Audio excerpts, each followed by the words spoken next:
Work!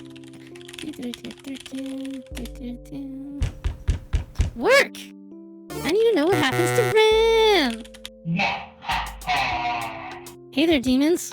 It's me, your waifu. Boo! Ah! What do you want? Hello, my name is Sunny-chan. My favorite food is chicken tendies. I prefer my sauce on the side as to not make a mess. Do you want to be friends? Don't eat me! I mean, hi. I'm sorry about your fancy anime thingy. Maybe we could watch it the old-fashioned way? Okay, strange anime girl I've never seen before. Let's watch an anime!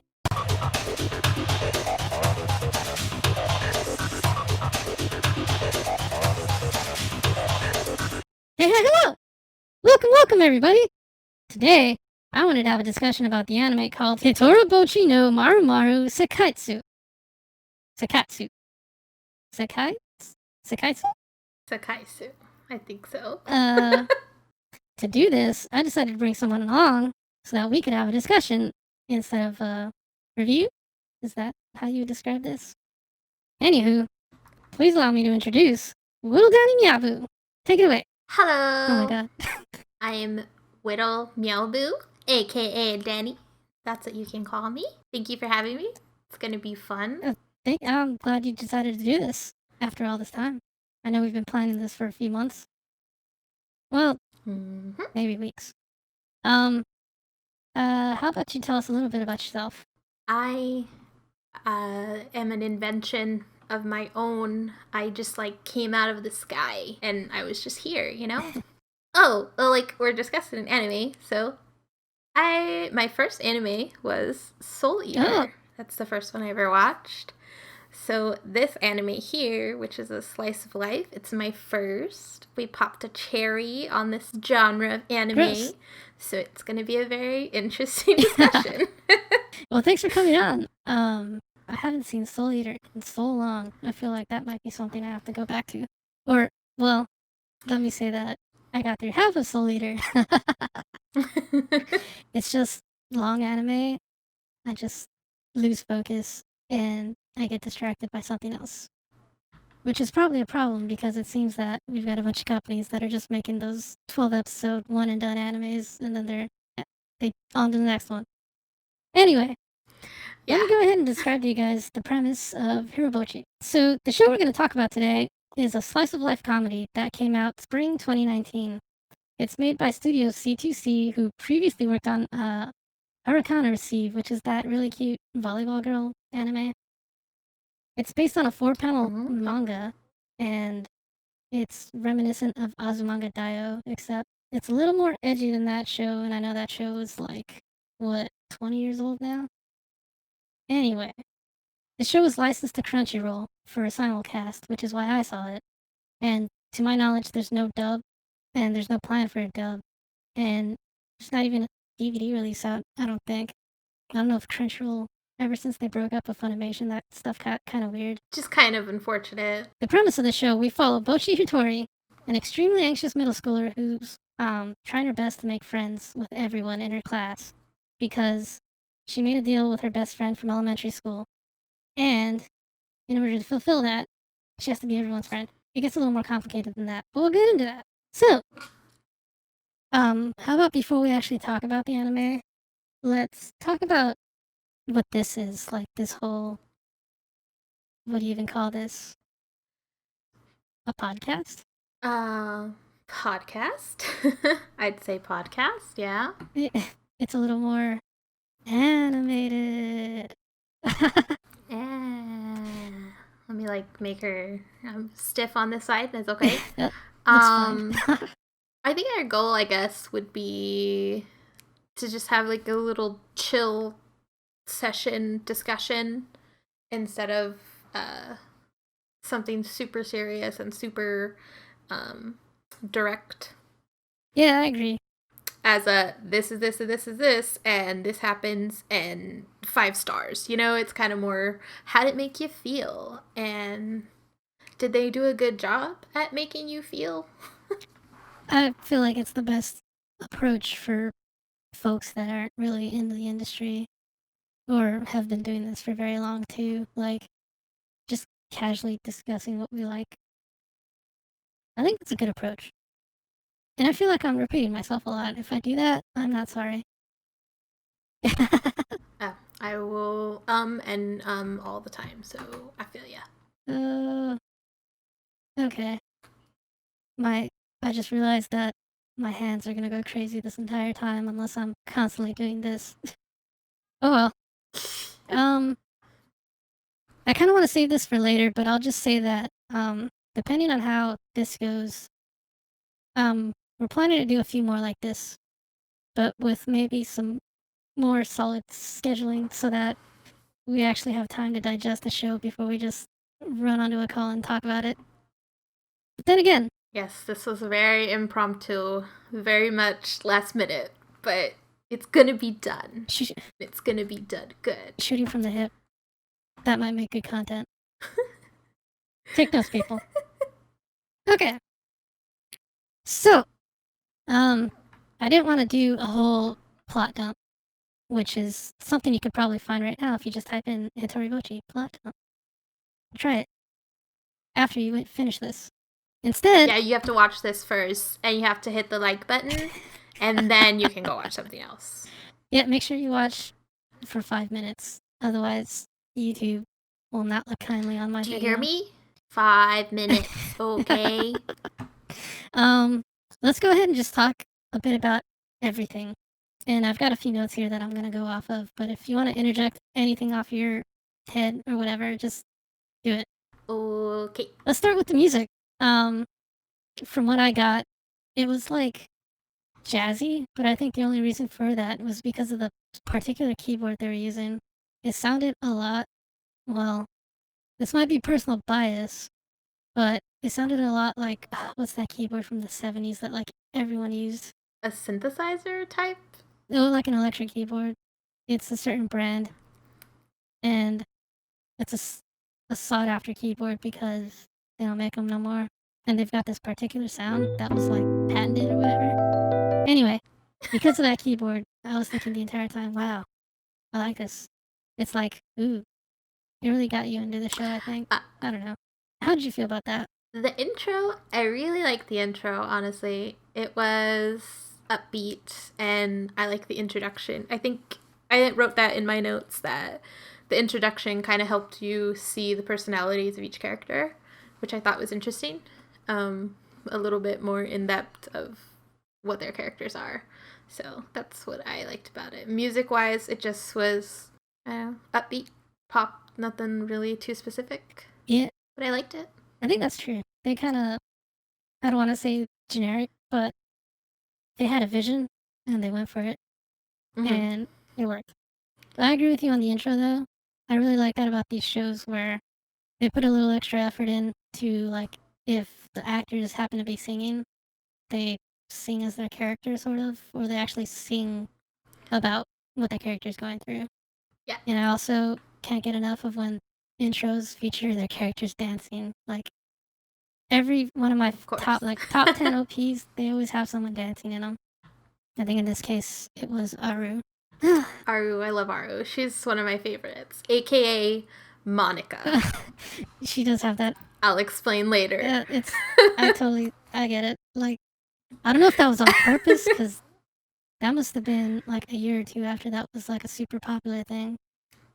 Even though I guess it's still a meme, I don't know, right, fellow kids? Yeah, I was reading comments on highlights of like videos, I guess, because when I looked it up, one of the first top comments was, "Why is Monica in this anime?" And I was just like, "Wow, that's amazing. That's fun."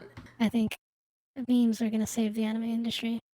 Anyway, what else about the music? I guess that's pretty much it for that. Like, what did you think about the closing? Closing was, it was okay, but I'm bad. I know I'm bad. I skip outros. Oh, no. I watch the first couple of seconds of them, and then I skip it. Except for the main outro in which episode was it? Let me see. Episode 6, I believe. Is it? Yeah, that's when they do the school song for Bocchi's School of Laughs. Yeah, because That was adorable. Yeah, so that outro, of course, I watched the whole thing, and it was very wholesome, and I loved it. Well, it was cringe, no offense, but not in a bad way. It just like made my body curl up inside and want to die because it was so cute.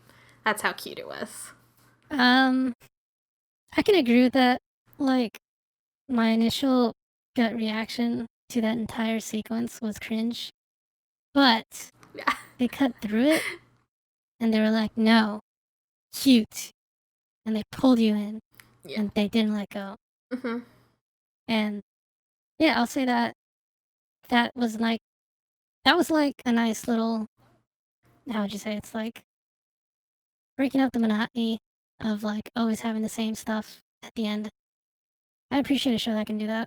And I think there's only a few that, well, I don't know if it's a money thing, but there's only a few shows that'll ever mix it up.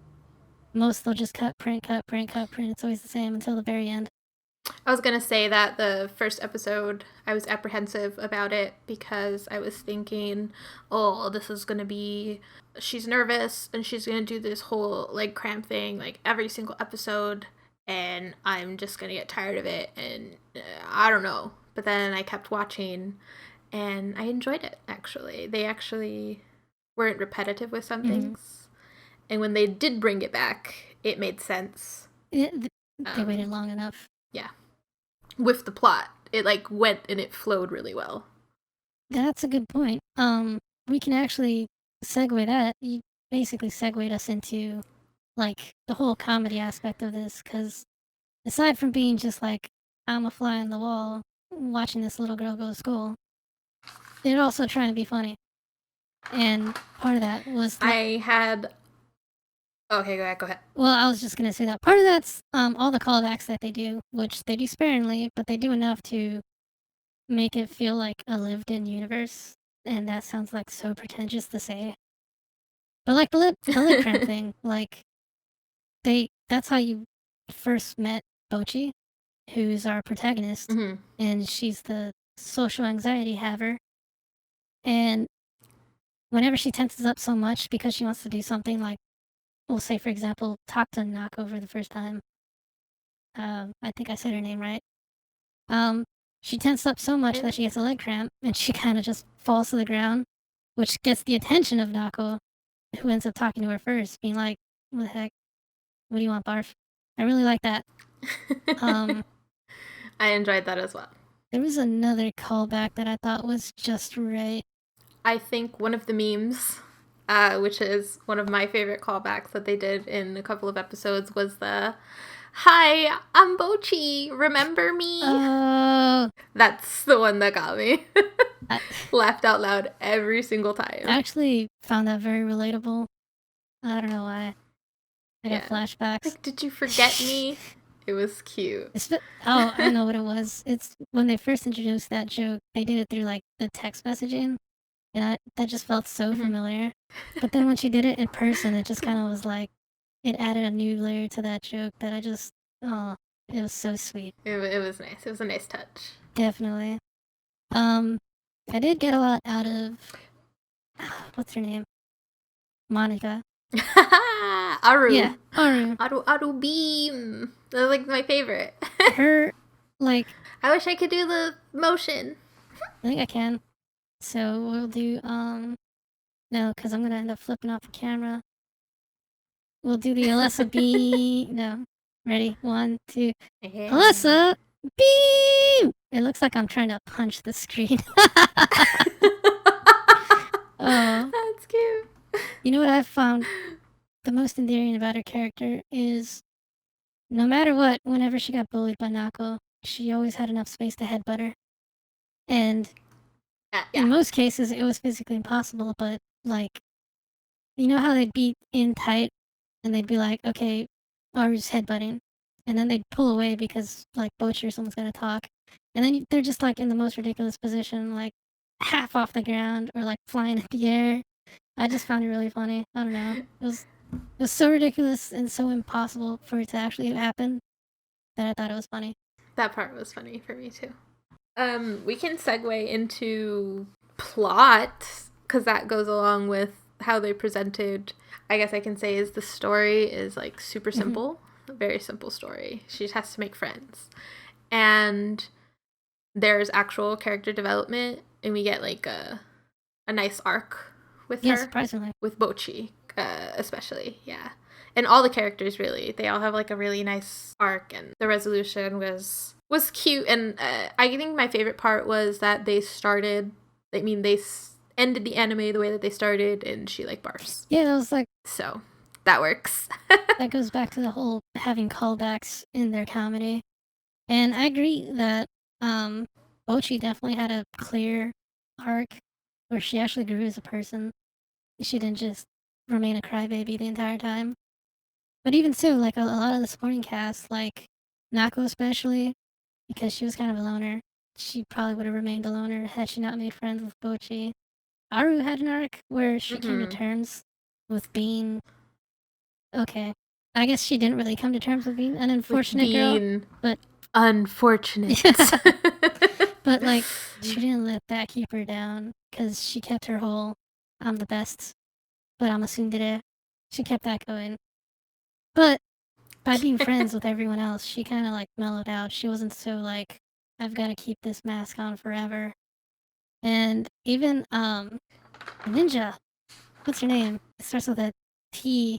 It's Sotoka. Sotoka. Why did I say T? Because alphabet. She had a clear, like, I kind of felt like they were gonna make her like a meme the entire series, but they let her be like a character who was like actually had feelings and emotions and wanted to be friends despite her fixation on ninjas.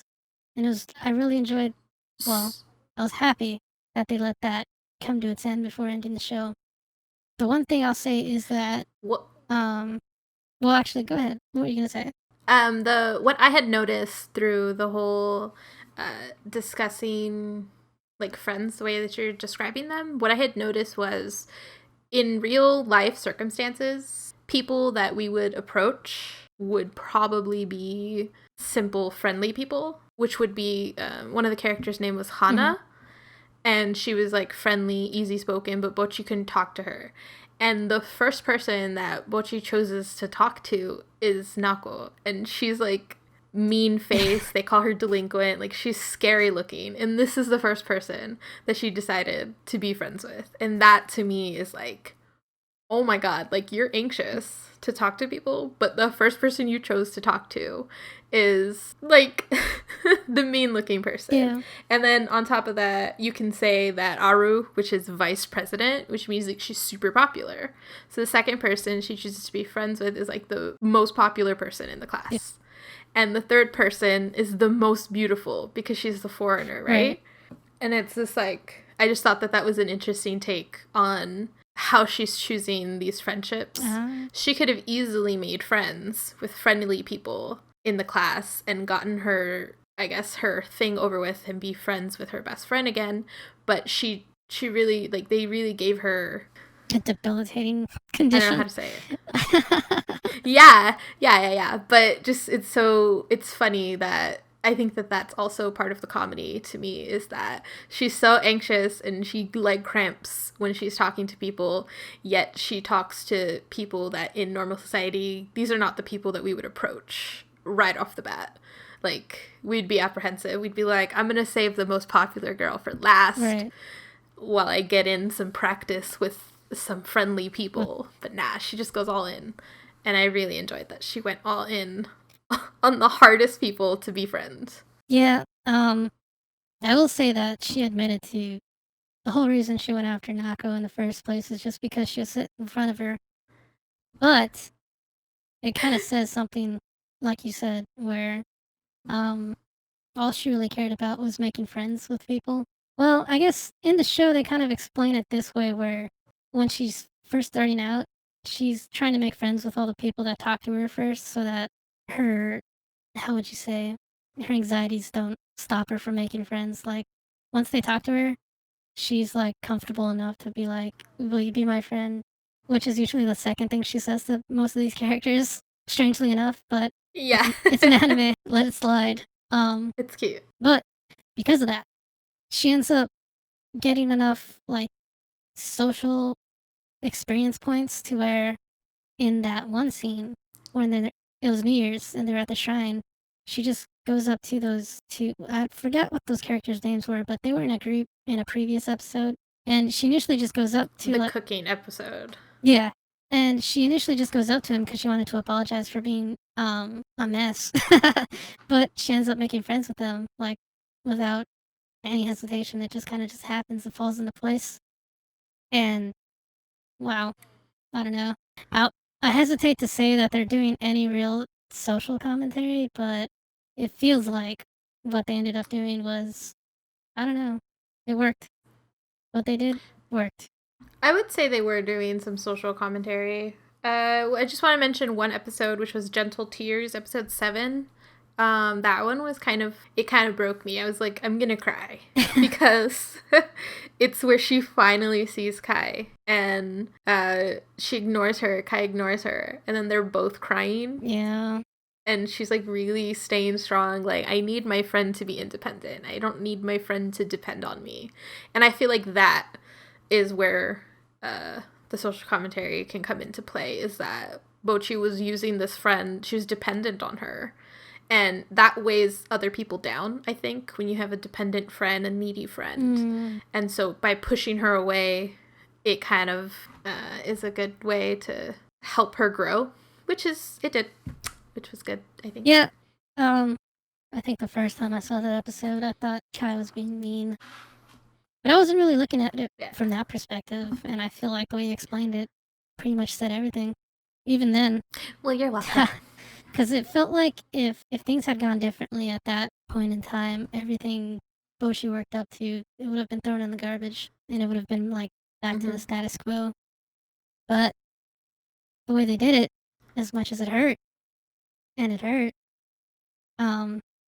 they kept us going because it was like, okay, here's that carrot we gave you in episode 1. Now we're gonna take it away because we've got like fucking we have 6 more episodes to go. I can't math. I'm sorry. But yeah, it was like reminding you of what's the point of this show. Like, we're not just trying to show you cute girls doing cute things. There's like an underlying current driving this to episode 12, and it was not the only rough spot. There was like fucking 2 other rough spots in this show. I think the teacher aspect, I think that was a little bit useless. I don't really understand why Nako's like, I don't understand why she hates her or like what the story is there, but I guess we'd have to continue the anime to see how that develops. It might have been more in the manga, but in the show everyone was really cute. So they had this and I'm gonna use a big word, ludonarrative dissonance, where, hey there party people, it's Alessa here, sitting and editing and trying to figure out how to explain that I used a wrong term. That term is used mostly to describe video games with severe inconsistencies with what they're trying to present as far as gameplay and story goes. And in anime and cinema, there's not really an equivalent, which is probably why I use the word. As well as I just wanted to sound smart and cool and like everybody likes me, and please don't hate me.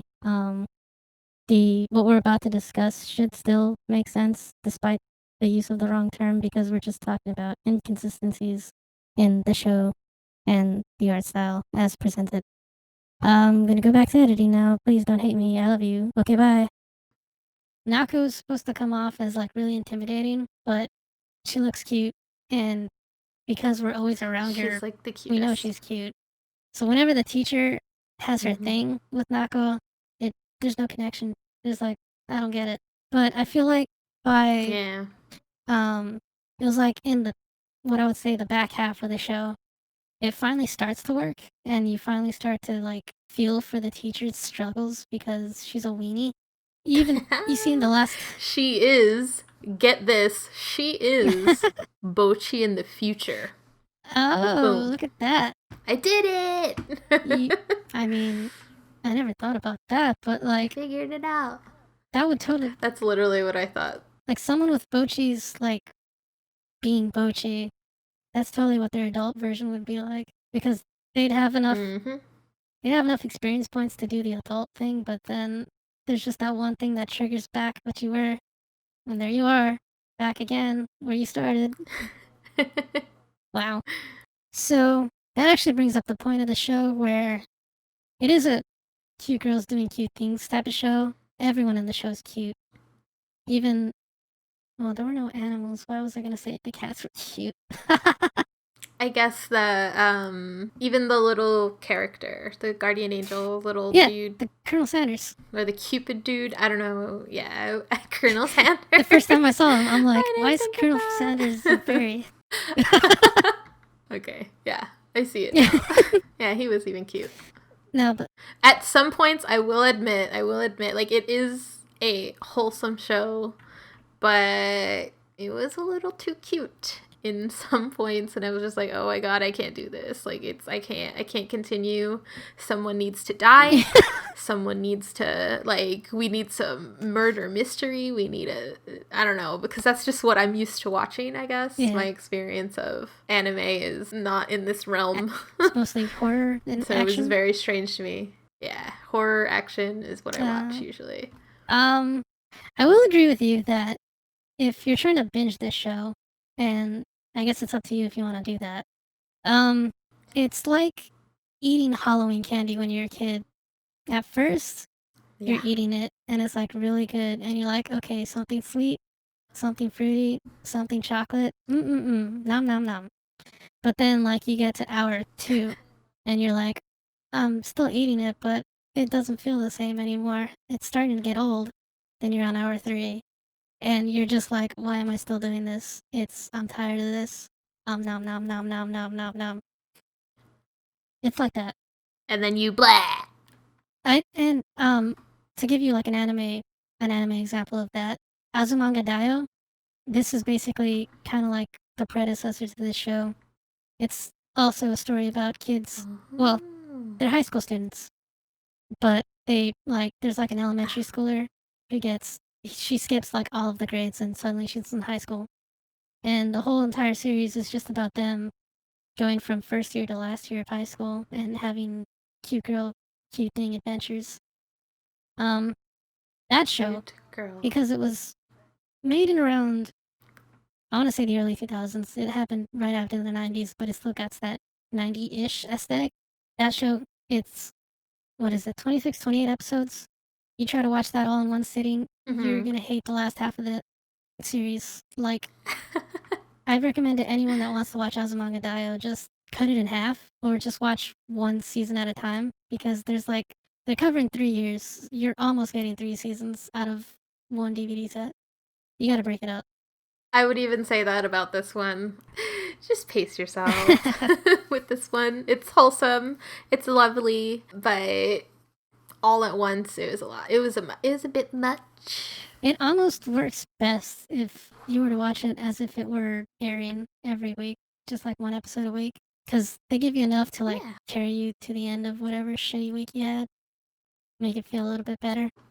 Yeah, like if you're in your deepest, darkest moments in time, I would recommend watching an episode, considering every episode as a different story and kind of a continuation, but they'll explain what continuation it is, so it's not like there's no, you won't miss anything if you skip an episode as well. They very much stand on their own, which is interesting as well. I think that goes back to it being a 4-panel comic. Not comic. A 4-panel manga. That's 4? 4. It's like... You have been cancelled and exiled from the anime community. I need to turn in my card. Wait, there you go. But turn it in. They had a lot of freedom to make the anime work in this way because there's only so much you can tell in 4 panels, and it's usually just a joke. And if you look at other examples that were based on comics like manga like that, take a Pop Team Epic, for example. Pop Team Epic is based on a 4-panel manga, and the show is completely nuts. Like, you get 15 minutes of what I like to describe as the Japanese version of Robot Chicken, but it goes beyond that because it's better. It's actually watchable, but there's 2 ways of doing it, and the way this show decided to do it, I think it really worked out. I really liked it. So, being that this is a show of middle schoolers, there's like no fan service at all. Arguably, the only quote unquote fan service you get is the swimming pool episode where they're just like in cute bathing suits. Well, okay, half of the cast is in cute bathing suits, the other half is just wearing their school swimsuits because I don't know. Because I, on that part, really appreciate that because they are middle schoolers. So I kind of enjoyed that there was no weird quote unquote creepy stuff. yeah. No offense, no offense. I mean, in a show like this, it's totally heavy on the comedy side, and they could have done something cheap and quick just to get more traction, but they didn't. And I think that's like it says a lot about the studio that's making the show. However, well, go ahead. I was gonna say that's why I would consider it wholesome. True, very true. And I was just gonna say, but yeah. on the other hand, I don't know if you got this, but I was getting some strong Yuri vibes from Nako and Bocchi. Like the first time they go on the roof, that's where when I first saw it, I'm like, wait a minute. And then there's like a head pat scene, and then there's a scene where Nako teaches Bocchi how to cut onions, and I'm like, wow, okay, what's going on? But it wasn't. I did not get those vibes. They're I just think back to making friends, I guess. Younger, wise. Yeah, I'm probably just looking for what I want to see, to be honest, because in the end, they just end up being like best friends, and that's kind of like a best friend thing to do. In my perspective, I would say it's more Nako and Yuri because of the way that they argue and tease each other. You mean Aru? I would see it there, the way that they act together. Right. Well, I would say Aru and Naku would be that. Yuri, I don't know what the term is. Well, it's with Yuri, it's just like overly romantic stuff. With Nako and Aru, it was more like Three Stooges. That's the vibe I got anyway. Really? Because they're just like at each other's throats. Well, that just shows what. That's more of a personal thing, I think. That's more of a reflection on my part, I think. She likes to bully your crushes? There's more toxic. Yeah. Oh. Not to drag this out too long, but Nako's character is basically bullying her friends, like in the most cute way. Yeah. But it's more big sister bullying than it is really mean bullying. Like when she says, "Who are you again?" to Bocchi in that one episode. And she like, broke her heart. The sound she makes. Oh my god, that was the best. I mean, that actually takes us to the voice actress of Bocchi. Her name is Shisaki Morishita. And from what I read, this was her first part ever. She never did anything before, and she hasn't done anything since. And I really thought she embodied the character perfectly. Like, she is Bocchi. What'd you get out of the voice acting out of the show? While watching this anime, I did not need to look up voice actors. I usually do, but I guess I was very much into it that I didn't feel the need to take myself out. Because that's kind of like a fourth wall break, I guess, in a way, when you look up a voice actor. So me, I was like totally into it. I didn't even think of that. I liked it. She's really good. She's a very good actress, I believe. Yep. I really enjoyed her. She's gonna do good. Well, hopefully. I mean, this year's kind of weird, but maybe there's something coming down the line. And moreover, everyone else that was casted in the show, they fit their part well. Like, the only actress I recognized is, I didn't. I'm gonna put her name right here. She played Aru, and she previously was in Blend S. From what I remember, she's done a lot of stuff, but I didn't get any vibes of like characters bleeding, if that makes any sense. Like Aru was her own character, even though her voice was very recognizable, and that kind of goes into like everyone else's performance. Not being like a native Japanese speaker, it's hard to tell if it was good or bad acting, but from what I got from it, like it was convincing and it was enjoyable, and I would recommend watching the dub because watching the sub because that's all there is. There's no dub. So I'm gonna be controversial at this very moment in time. I watched dub anime. I'm sorry. I apologize. But this was a nice touch because I wasn't just looking up and down. They were very expressive. It was enjoyable as a sub, which is usually, It's that's all. subs and foreign movies in general, if they're not done well, it's like reading a book and then watching a movie. But in this case, like you said, yeah, it works. And to add on to that, I'm a crazy person who, if I like a show enough, I'll watch the dub and the sub because they're the same story, but they both offer slightly something different. And I don't have a way to describe what that is because I'm a crazy person. I have a perfect way to describe it. No, you're not crazy. You're not crazy. I have a perfect way to describe it. If you're watching a subbed anime, so the voice actors in general will give off their own performances. So it's like watching two different animes. Oh. I would say that a sub is one person's interpretation of a character, and the dubbed version is somebody else's version of this character. So, for instance, Soul Eater, if I go back to that, the character of Soul in the Japanese version is very much like suave. Yeah, he's cool. And he's cool. He's so badass. And I forget her name. Oh, Maka. There's her name. Maka is very much by the book and super outspoken. And she's like, this needs to be done. This needs to be done. I don't know how to explain she's that. Like Hermione. I hate to make a Harry Potter reference. Basically, in the Japanese version, Maka is Hermione in the Japanese version. But in the English dubbed version, nobody likes Maka because she's a whiny little bitch. And I love her. Like, she's very much, no, this and that. And then she can be kind of, she can be serious at times, but it's mostly whiny, which is relatable. Not to plug a different video, but I just reviewed Uzaki-chan. Uzaki-chan wants to hang out. And there's this thing in the community where if a character is just whiny enough, they'll just drop it. They'll drop the series, like episode 1. They'll be like, nope, I'm out. And then they'll write a tweet about it saying, this character's annoying. Don't watch this show. Not to throw a whole half the community under the bus, but... No, but that's like so great. Link in the description. Make sure to like the video while you're looking there. Tell all your friends. Haha, wink wink, haha. So, I think with that, we can start getting into, overall, was the show successful in what it was trying to do? Like, and I guess that being, was it cute? And was it funny? Go. Yes. Yes. Cute and funny. Wholesome.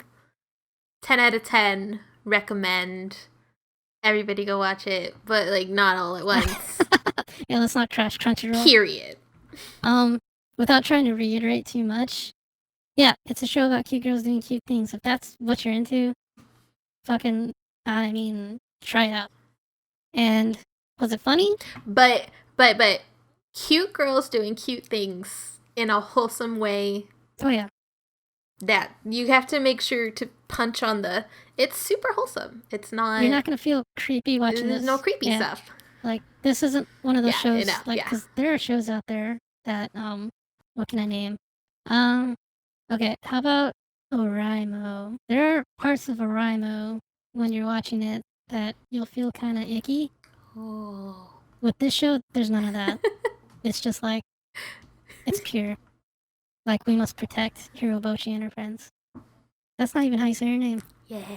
We must protect Bocchi and her friends. That's better. We must protect Bocchi and her friends. If any of you try to make something dirty out of this wholesome thing, I will come after you personally. Wow. Okay. that was good. So that takes us into like what could the show have done better? And for me, it would have been more perspective shifts. Like they did an entire episode where we were just following Aru, and then they started to do an episode where we were just following the ninja girl, Satoki. Mm-hmm. What's her name? Sotoka? Yeah, Satoka. Nin Yeah. Nin. I love her. I would have loved it if they did one like that with just Nako, and then maybe give us the teacher's Yeah. perspective. Or just in my perspective, let's cut the teacher out completely. Okay. Like I get that the teacher is a representation of Bocchi in the future. I understand that. In my personal opinion, I think that that's what that's supposed to be. Just cut her out. It's fine. We don't need her. I think so. Obviously, the comic, they've got like so many different stories they could have told.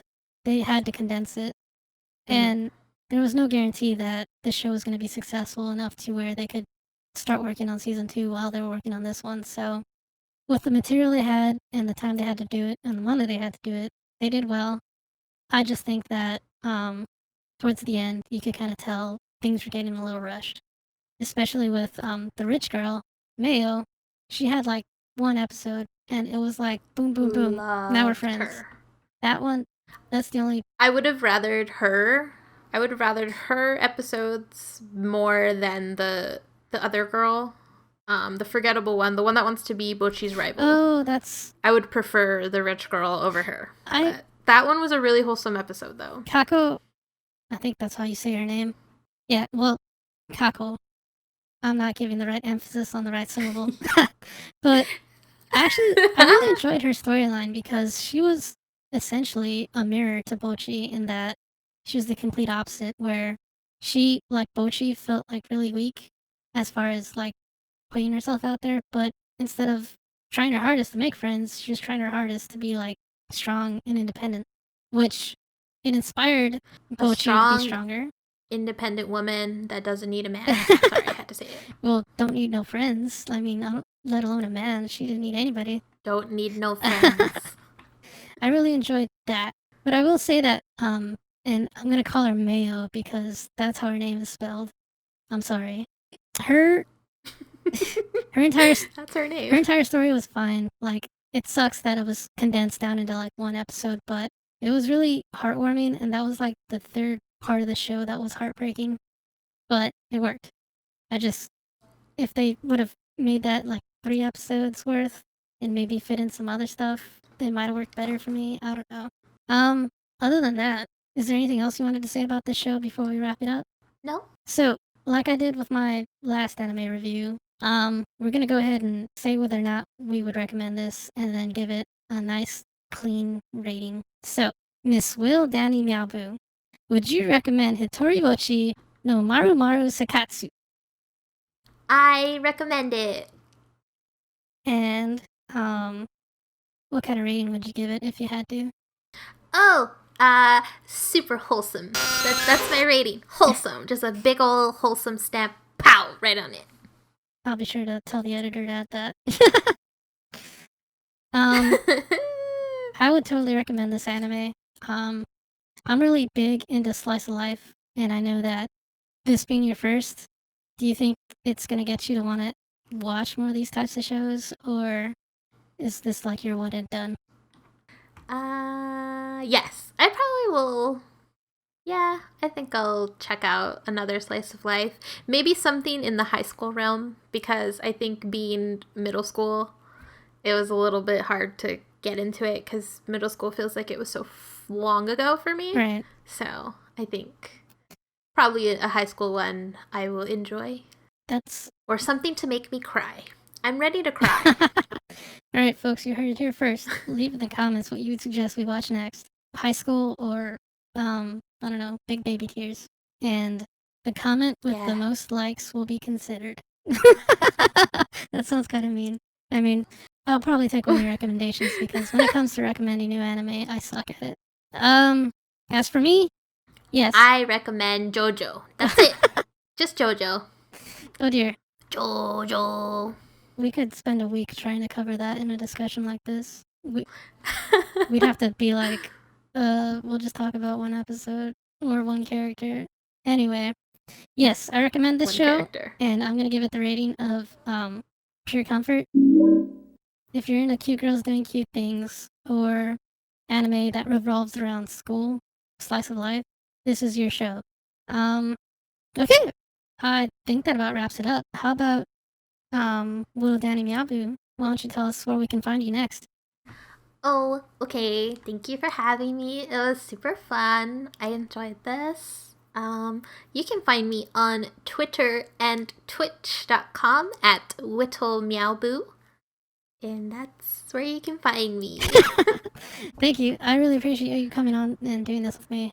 For sure in the future, I made a list, and we're not just gonna be covering what is this slice of life anime. We because there's a pretty big deal movie coming at the beginning of next year. The next one of these we might be covering Evangelion and maybe the movies. I don't know. That's like 7 hours worth of content. No, that's a lie. There's so much Evangelion to watch. No promises. So come on back and come back for it. It's gonna be great. Hell yeah. Alright guys. Thanks for watching our video. Bye!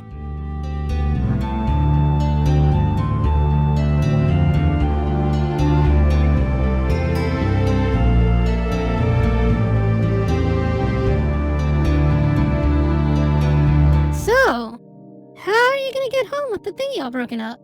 Oh, I live here now. And I'm kinda tired, so I'm gonna take a nap. Oh, hey, you know what would be great for dinner? Chicken tendies. You should try to get some. You can't even eat. Oh yes, meat!